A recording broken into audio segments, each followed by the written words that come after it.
I'm talking to a key member of the UK tar sands network. Why should we be worried about the Alberta tar sands projects in Canada? The tar sands in Alberta are one of the most destructive projects on the planet. This project alone can push us over into catastrophic climate change. What we're seeing is that this project is bigger than anything that's ever happened before. There's more earth being moved in this project than ever before.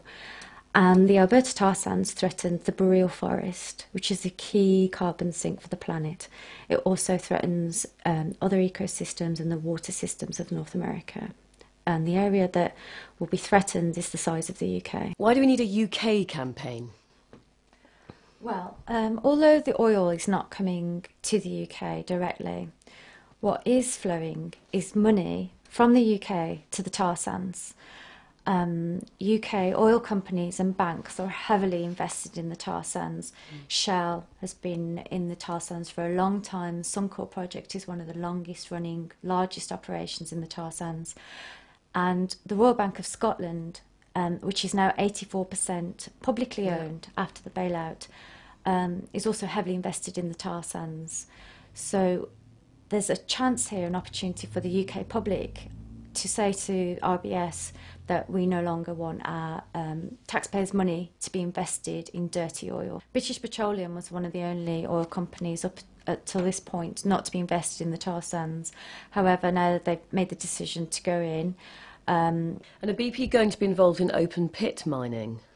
Well, the thing about the tar sands is that 20% of it is open pit mining, and 80% is in situ and other forms of mining, which involve pushing large amounts of hot steaming water under the ground.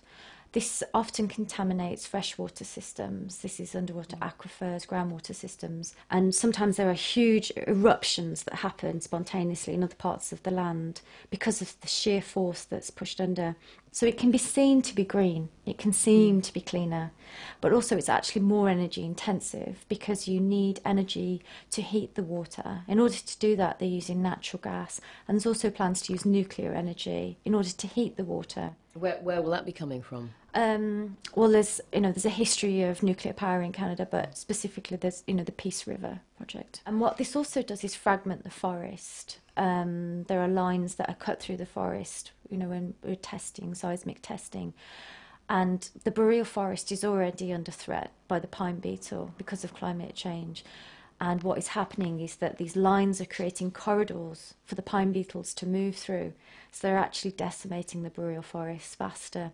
And the boreal forest, as you know, is one of the most important carbon sinks on the planet. It's vital to the health of the ecosystem of Canada and also the entire planet. The Indigenous communities are already affected. What's been happening? This is their traditional land that this is taking place on.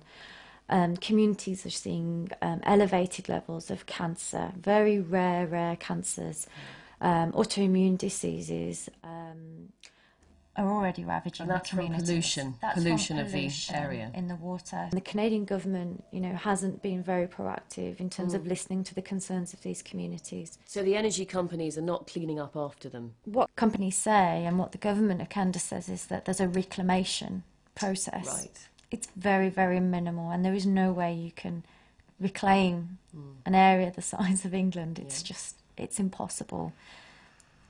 And the open tailing ponds, which should be called tailing lakes, those are highly toxic water. Polluted by the tar. That's the runoff from the industrial process. Right. And this, a lot of these tailing ponds are situated very precariously next to major rivers that feed the freshwater of North America. The Athabasca River and the Mackenzie Delta is the main waterway.